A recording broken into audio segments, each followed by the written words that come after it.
বাংলাদেশে আওয়ামী লীগ মনে করে যতগুলো মব হয়েছে সেই মবগুলো অনেকগুলো পরিচালিত হয়েছে এনসিপি নেতৃত্বে, এবং তারা জানে যে শেখ হাসিনার পতন ঘটেছে কার হাতে, জামাত, বিএনপি।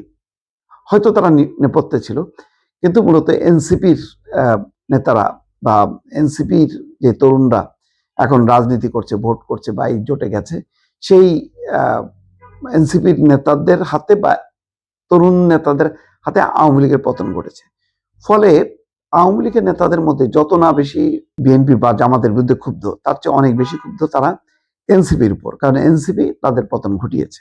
তো সেই শক্তি যখন জামাতের সাথে যুক্ত হয় তখন তারা আরো আতঙ্কগ্রস্ত হতে পারে। এখানে ভোটের হিসাব নিকেশে কিন্তু জামাত এখানে লাভবান হলো না।